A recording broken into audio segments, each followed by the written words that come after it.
Hello my dear friends, my name is Vidya. So आज की class में हम देखेंगे one word substitution for your MTS exam 2023।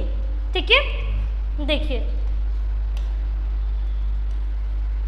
C what we are going to read today. The pen is not working, it's okay.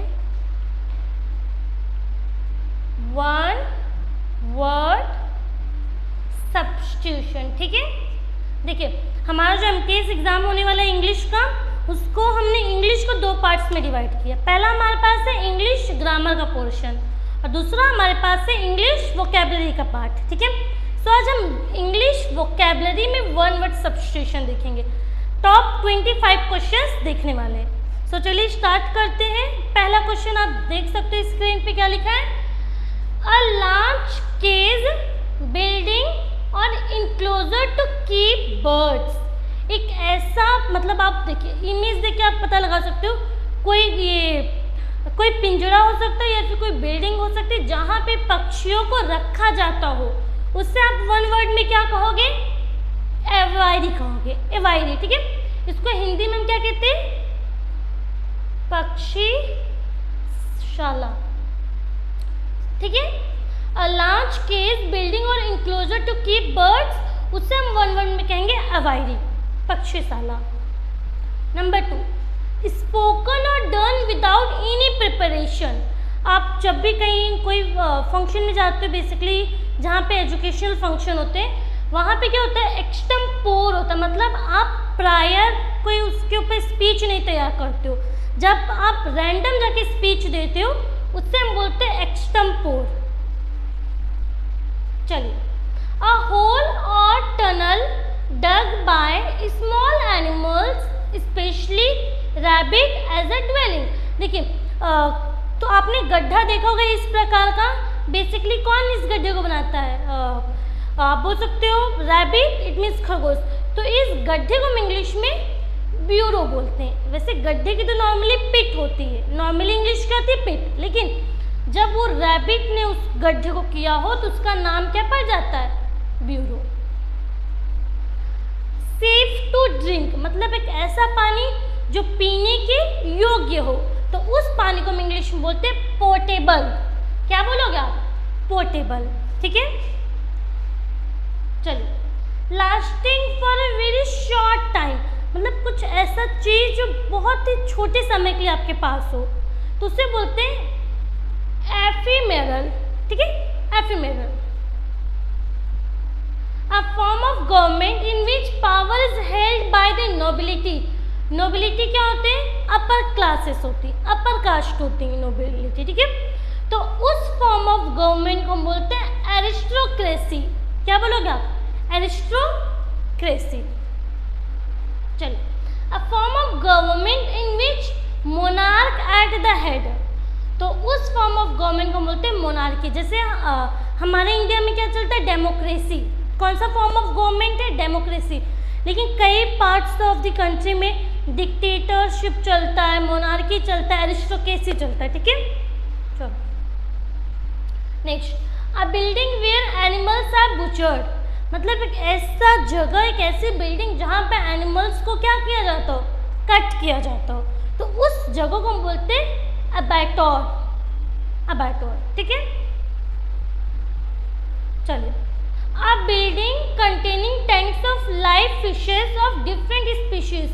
आप a building की जगह आप बोल सकते हो कंटेनर बोल लो या फिर ग्लास बोल लो। अ कंटेनर या फिर ग्लास। अब पीने वाला ग्लास नहीं, कुछ इस तरीके के ग्लास को हम बोलते हैं एक्वेरियम।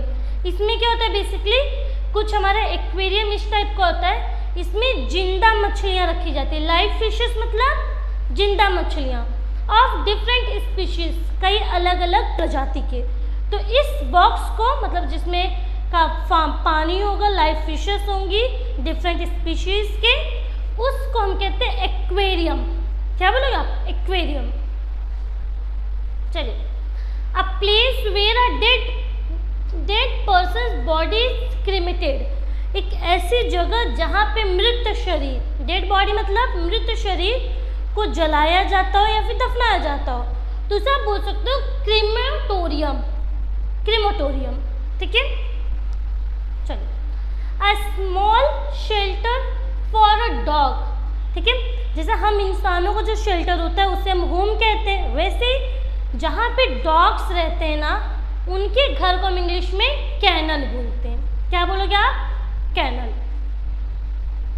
चलो, अ लार्ज टाल कबर्ड इन विच क्लोथ्स में बी हंग और स्टोर्ड, एक ऐसा आप कबर्ड बोल सकते हो जिसमें कपड़ों को स्टोर करके रखते हैं या फिर लटका के रखते हैं। तो बेसिकली ये कपड़ों के लिए बना होता है, तो इसे हम इंग्लिश में वार्डरोब कहते हैं। क्या कहोगे आप? Wardrobe. One who walk at night, एक ऐसा पर्सन जो रात में चलता, मे बी उसको कोई बीमारी हो या फिर व्हाटएवर, तो उसे हम बोलते हैं नॉक्टिवेगेंट। क्या बोलोगे आप? नॉक्टिवेगेंट। इट मीन्स निशाचर। इसकी हिंदी की बात करें तो देखिए, निशा मतलब क्या होता है? रात्रि या फिर रात, चर में चलने वाला। तो the person who walk at night, उन्हें हम बोलते हैं नॉक्टिवेगेंट। चलिए, अब one who does not want to work, एक ऐसा पर्सन जो काम ना करना चाहता हो या फिर चाहती हो, तो ऐसे पर्सन को हम बोलते हैं डूडल। क्या बोलोगे आप? डूडल। इट मीन्स कामचोर। चलिए, the natural colour of A skin, skin का जो आपका नेचुरल कलर होता है, may be it may be dark, it may be fair, तो उस कलर को हम इंग्लिश में कॉम्प्लेक्शन कहते हैं। आपने सुना होगा हर कॉम्प्लेक्शन इज डार्क, मतलब उसका जो स्किन का कलर है वो कैसा है? डार्क है। तो नेचुरल कलर जो स्किन का होता है उसे हम इंग्लिश में कॉम्प्लेक्शन कहते हैं। Clear? One who likes to spend time with the others, देखिए इंसान जो होते हैं ना दो तरीके के होते हैं। नंबर वन होते हैं हमारे एक्सट्रोवर्ट, नंबर वन एक्सट्रोवर्ट, और नंबर टू पे आते हैं हमारे इंट्रोवर्ट। ठीक है, एक्सट्रोवर्ट ऐसे पर्सन होते हैं जो दूसरों के साथ टाइम बिताना पसंद करते हैं, उनके साथ बातचीत करते हैं, उन्हें हम बोलते हैं एक्सट्रोवर्ट। इंट्रोवर्ट क्या होते हैं? जो किसी से बातचीत करना नहीं पसंद होता, वो सिर्फ अपने काम से मतलब रखते हैं, उन्हें दूसरों के साथ टाइम बिताना नहीं पसंद है, उन्हें हम इंग्लिश में बोलते हैं इंट्रोवर्ट काइंड ऑफ पर्सन। चलिए, मीट फ्रॉम पिग्स, जो पिग एक एनिमल है, उससे जो हमें मीट मिलता है उससे आप इंग्लिश में क्या बोलते हो? पॉर्क। क्या बोलोगे? Pork. The study of plants, जब हम पेड़ पौधों का अध्ययन करते हैं ना, तो उस स्टडी को हम बोलते हैं बॉटनी। क्या बोलोगे आप? Botany. Study of living things, जब आप कोई लिविंग थिंग्स, कभी ह्यूमंस के बारे में अगर आप स्टडी करते हो तो उसे हम इंग्लिश में बोलते हैं बायोलॉजी। ठीक है, बायोलॉजी।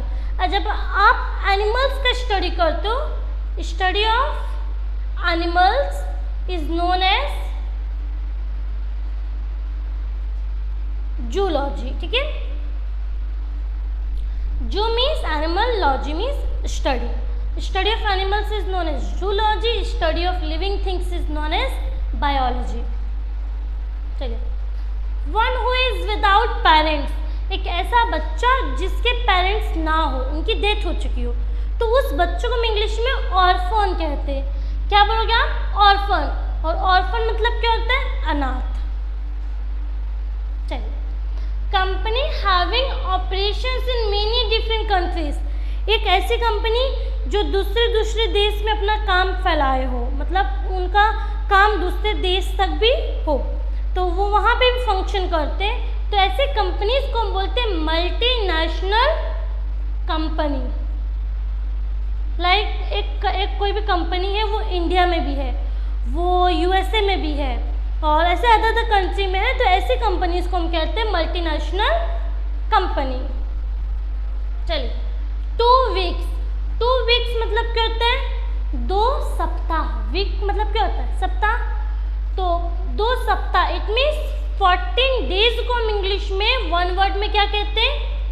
फोर्टनाइट हो गया। क्या बोलेगा? Fortnight. A home for children whose parents are dead, देखिए एक ये केस आता है जिनके पेरेंट्स की डेथ हो चुकी हो उन बच्चों को हम इंग्लिश में ऑर्फन कहते हैं, इट मीन्स अनाथ कहते हैं। लेकिन उन अनाथ बच्चों को जहाँ पर रखा जाता हो उस बिल्डिंग को या फिर उस घर को हम इंग्लिश में बोलते हैं हिंदी में कहते हैं अनाथ आश्रम, और इंग्लिश में आप बोलोगे ऑर्फेनेज। क्या बोलोगे? ऑर्फेनेज। चलिए ये लास्ट वर्ड, आज का last sentence, study of birds. Birds मतलब क्या होती है? पक्षियाँ। कितनी प्यारी पक्षियाँ हैं। तो इनका जब कोई स्टडी करता है तो उस स्टडी को हम बोलते हैं ऑर्निथोलॉजी।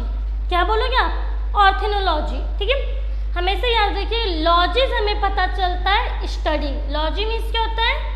स्टडी। चाहे वो ह्यूमन बीइंग का हो तो बायोलॉजी, प्लांट्स का होगा तो बॉटनी, बर्ड्स का हो तो ऑर्निथोलॉजी, और एनिमल्स का होगा तो जूलॉजी। ठीक है, आई होप आपको 25 सेंटेंसेस आपके लिए यूजफुल रहे होंगे। अगर आपको आज का वीडियो पसंद आता है, वीडियो को लाइक कीजिए एंड शेयर कीजिएगा। अगर आप हमारे चैनल पे न्यू हो तो एक बार चैनल को सब्सक्राइब कर लीजिए, सो दैट जब भी कोई वीडियो अपलोड हो आपको उसकी नोटिफिकेशन ईजिली पहुंच जाए। ठीक है, सो चलिए मिलते हैं नेक्स्ट वीडियो में। Thanks for watching.